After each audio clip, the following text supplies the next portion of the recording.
We want to see you. Actually, effective po yun ng inspired. Ito pong message ko ngayon, inspired po sa meeting yun, no? Jesus be revealed, no?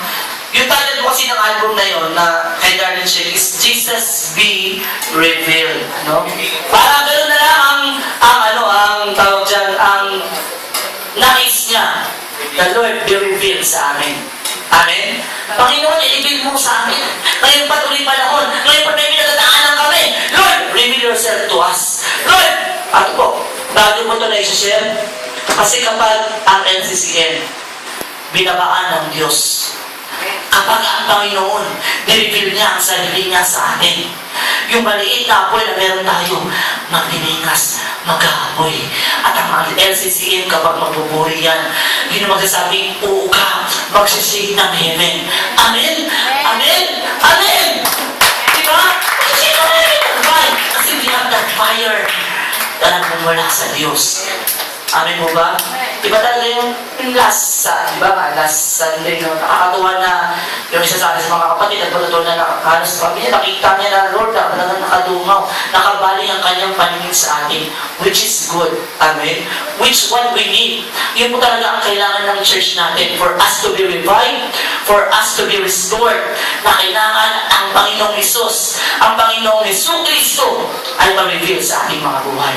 Amen? And then we can testify, and then we can sing, we can praise God, we can pray to God mightily. Bakit? Alam natin buhay ang ating pinanaligan. Hindi yan suntok sa buwan, hindi yan suntok sa hangin. Ang Kristo ay pinangaral natin, ang Kristo ang pinaniwalaan natin ay tunay na buhay, tunay na kumikilos sa ating buhay, sa ating simbahan, sa ating pamilya, sa ating katahanan, sa ating trabaho, sa lahat ng aspeto ng ating buhay. Amen? Amen. That is Christ. So let us pray that God will reveal Himself to us and we should come to God. That is the secret. Amen? We want to see you. We want to hear you. Open our eyes, Lord. We want to see you. Open our hearts, Lord. We want to know you. Open our ears, Lord. We need to hear God's voice.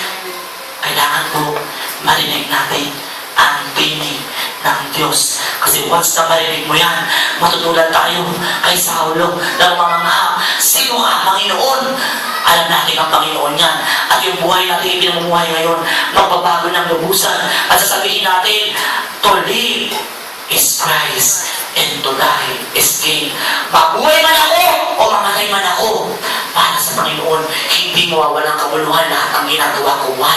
Because God revealed Himself to me. Ang kanyang hihing na manukala, yun ang aking ginagawa ngayon. Yun ang ginagawa ng mga apostol, no? So we should seek God. Sa Diyos po mga Korean, sa namin po ako manalangin.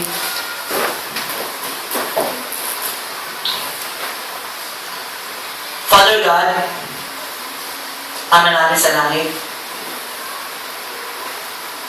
it's not me, it's not us, but it is who you are. That's why we are here.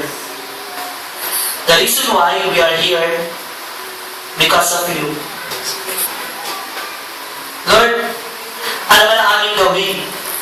Alam mo na aming pinag-iisipan. Alam mo na aming mga gagawin desisyon. Lord, let us consult you. Lord, sinabi niyo po sa inyong mga salita, we should not lean on our own understanding. Kailangan pumanangan po kami sa iyong karunungan, and you will direct our path, Panginoon. Kayo po magtuturo sa amin ang tamang daan. Lord, let us not our will. Huwag niyo po sana hayaan ang will po namin ang masunod, but your will, your perfect will. Kasi alam po namin, kapag nalalaman po namin ang iyong perfect will, kami po yung magtatagumpay, alam mo yung aming lakaran. Panginoon, i-reveal niyo po sa amin. Lord, please, we pray to you. Selyuhan niyo po, Panginoon, ang aming mga panalangin ito.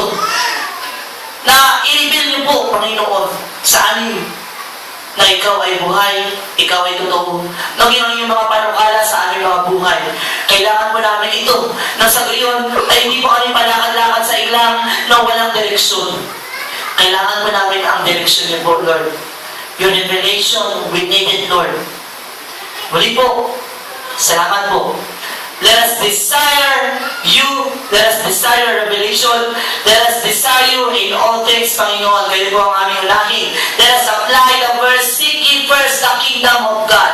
Let us seek you first before anything else sa aming mga buhay. Lord, pagising sa umaga, ikaw ang aming inaawitan at kami po'y naghihintay ng iyong pangungusap. Lord, salamat po maging sa aming pagtulog at naimburahan namin ng iyong pangungusap muli. Salamat po sa lahat. Salamat po sa mga puso na dito. Lord, kayo na pong bahala, Panginoon, sa mga nakapakinig na iyong salita. Ang kanilang isipan, ang kanilang puso ay iyong pag-ingatan sa kanilang pag-uwi. Muli po, salamat po ulit sa iyo po.